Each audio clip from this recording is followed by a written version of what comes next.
ఈరోజు సూర్యాపేట జిల్లా కేంద్రంలో జాతీయ యాదవ హక్కుల పోరాట సమితి జిల్లా బాడీని ఎన్నిక సందర్భంగా ఈ మీటింగ్ ఏర్పాటు చేయడం జరిగింది. దీనికి ముఖ్య అతిథులుగా జటగి వెంకటనరసయ్య గారు రావడం చాలా సంతోషకరమైన వార్త.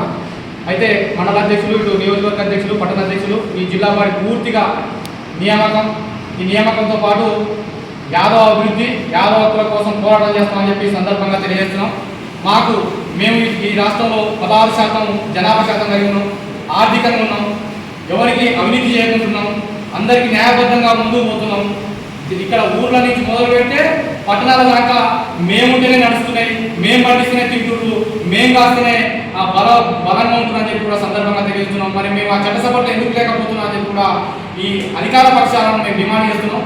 16% మేము చట్టసభలో ఉండాలి, ఇప్పుడున్న ఎమ్మెల్యేలకు మంత్రి పదవి ఇవ్వాలి, ఇప్పుడు కాబోయే ఎమ్మెల్సీలు కూడా మా యాదవులకి అవకాశం కల్పించాలి, కార్పొరేషన్ చైర్మన్లో మాకు 16% వాటా ఉండాలి, ప్రతి నియామకాలలో మాకు 16% వాటా ఉండాలని చెప్పి సందర్భంగా తెలియజేస్తున్నాం.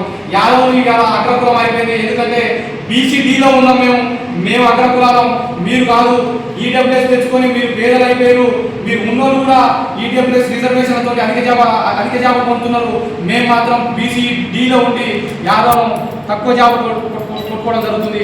అయితే కానిస్టేబుల్ నియామకాలు కానీ, గ్రూప్ 1 నియామకాలు కానీ, గ్రూప్ 2 నియామకాలు ప్రతి దాంట్లో అత్యధిక మార్కులు మాకు వస్తున్నాయి, అతి తక్కువ మార్కులు మీకు వస్తున్నాయి, జాబులు మాత్రం మీకు ఎక్కువ వస్తున్నాయి, జాబులు మాత్రం ఇక్కడ మాకు తక్కువ వస్తున్నాయి. మరి ఎక్కడ రిజర్వేషన్లు పనిచేస్తున్నాయని చెప్పి సందర్భంగా ఆలోచించవలసిన అవసరం ఉంది. యాదవులందరూ కూడా చైతన్యమైన ఇవాళ అభివృద్ధి కోసం ముందు మాటలు నడుస్తున్నాం, రాజకీయంగా ముందుకు వస్తున్నాం. ఈ గదిరించే పరిపాలన ఈ పాలన నాయకులందరినీ కూడా గదిరిస్తామని చెప్పి సందర్భంగా తెలియజేస్తాం.